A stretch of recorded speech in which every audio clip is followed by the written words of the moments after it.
संविधान की प्रमुख विशेषताएं।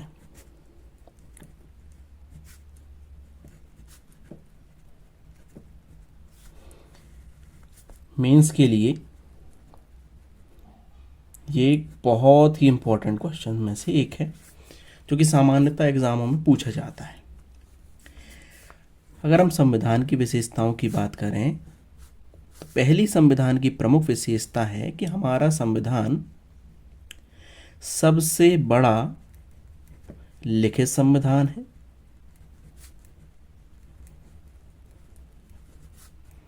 सबसे बड़ा लिखित संविधान है।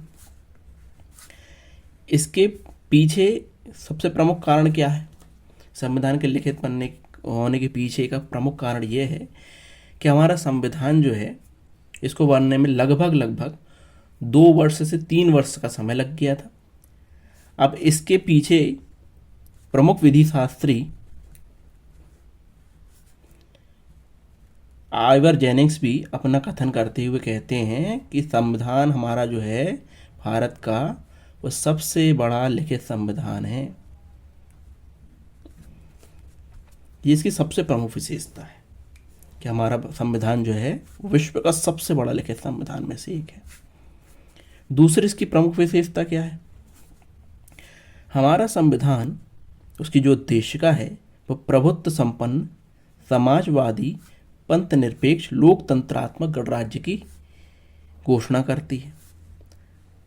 ये सबसे प्रमुख विशेषताओं में से एक है। संपूर्ण प्रभुत्व संपन्न, समाजवादी, पंथ निरपेक्ष, लोकतंत्रात्मक गणराज्य की घोषणा करती है। इसमें जो समाजवादी एवं पंथ निरपेक्ष शब्द जो हैं वो 42वें कॉन्स्टिट्यूशन अमेंडमेंट में, जो कि 1976 में किया गया था, इसमें जोड़े गए थे। हमें इसको भी ज़्यादा विस्तृत रूप से नहीं जानना है, केवल हमें इतना ही जानना है कि हमारा संविधान जो रहता है प्रभुत्व संपन्न, समाजवादी, पंथ निरपेक्ष, लोकतंत्रात्मक गणराज्य की घोषणा करता है। तीसरी महत्वपूर्ण विशेषता है कि हमारे संविधान में पूर्ण वयस्क मताधिकार की व्यवस्था की गई है।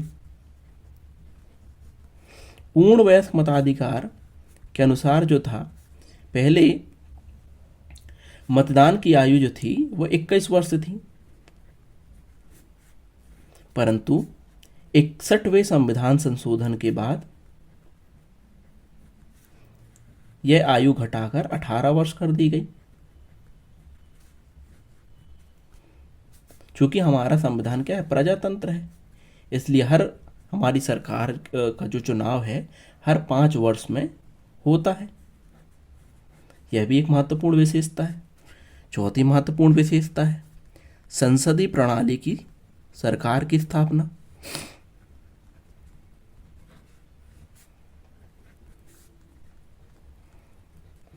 सबसे पहले यह जानना आवश्यक होगा कि संसदीय प्रणाली की सरकार क्या होती है। संसदीय प्रणाली की सरकार का अर्थ है कि जो राष्ट्रपति है वो कार्यपालिका का नाम मात्र प्रधान होता है। राष्ट्रपति कार्यपालिका का नाम मात्र प्रधान होता है, बल्कि असली कार्यपालिका शक्ति जो होती है वह उसकी मंत्रिपरिषद में निहित होती है। इंग्लैंड की तरह यह प्रावधान जो है भारत में है। पांचवी महत्वपूर्ण विशेषता है हमारे मौलिक अधिकार।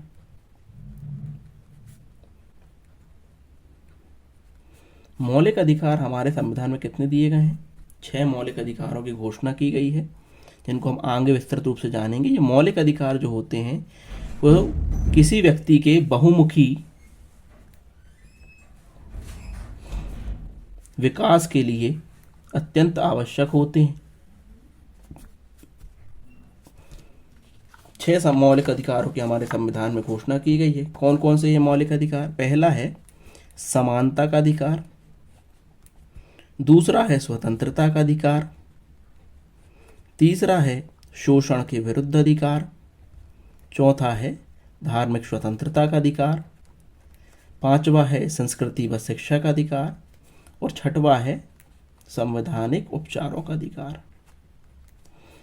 मौलिक अधिकार ये बहुत ही इंपॉर्टेंट है। 6 मौलिक अधिकार है। इन पर भी आगे विस्तृत रूप से एक प्रश्न बनता है, परंतु अभी केवल शॉर्ट में इतना जान लेना आवश्यक होगा कि मौलिक अधिकारों की हमारे संविधान में घोषणा की गई है, जो कि उसकी एक प्रमुख विशेषता है। इसके बाद नीति निर्देशक तत्व। नीति निर्देशक तत्व जो हैं हमारे संविधान के अनुच्छेद 36 से 51 तक में वर्णित हैं। अच्छा, ये नीति निर्देशक तत्व जो होते वो न्यायालय द्वारा प्रवर्तनीय नहीं होते, न्यायालय द्वारा प्रवर्तनीय नहीं होते, परंतु इनका पालन करना राज्य का परम कर्तव्य होता है। हमारी समान सिविल संहिता भी इसी के अंतर्गत आती है, अनुच्छेद 44 में। इनको भी हम आगे विस्तृत रूप से जानेंगे, परंतु नीति निर्देशक तत्व के बारे में बस इतना जान लेना आवश्यक होगा कि इनको लागू करना राज्य का परम कर्तव्य है। और ऑस्टिन ने इसके बारे में कथन करते हुए कहा था कि ये क्या है, राज्य की आत्मा है, ये राज्य की आत्मा है। इसके बाद हमारे संविधानों में मौलिक कर्तव्य भी जोड़े गए। मौलिक कर्तव्य, जिनको मूल कर्तव्य भी बोलते हैं, क्योंकि हमारे जो नागरिक थे, हमारे देश के नागरिक, वो अपने अधिकारों से तो परिचित थे, परंतु वह अपने कर्तव्यों से परिचित नहीं थे। इसलिए 42वां संविधान संशोधन किया गया। 42वें संविधान संशोधन के परिणाम स्वरूप अनुच्छेद 51A को संविधान में जोड़ा गया और भाग 4A के अंतर्गत जो रहता है मूल कर्तव्यों को संविधान में अंतःस्थापित किया गया। इसके लिए एक समिति का भी गठन किया गया था, सरदार स्वर्ण सिंह समिति। आप चाहे तो इसको भी इसमें ऐड ऑन कर सकते हैं। इसके बाद हमारे संविधान की प्रमुख विशेषता है कि हमारा संविधान कठोर और लचीले का सम्मिश्रण है।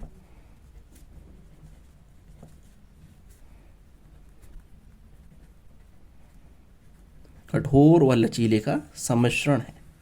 कठोर और लचीले का सम्मिश्रण का अर्थ है कि हमारे संविधान में जो संशोधन होता है वो ना ही बहुत ही सरलतम प्रक्रिया के अनुसार होता है और ना ही बहुत जटिल प्रक्रिया के अनुसार होता है, परंतु संविधान के अनुच्छेद 368 में इसके लिए एक सामान्य प्रक्रिया बताई गई है, जिसमें 3 प्रकार के सामान्य बहुमत, विशेष बहुमत तथा सामान्य बहुमत प्लस आधे राज्यों का समर्थन के साथ साथ जो रहता है संविधान को जो रहता है संशोधित किया जा सकता है।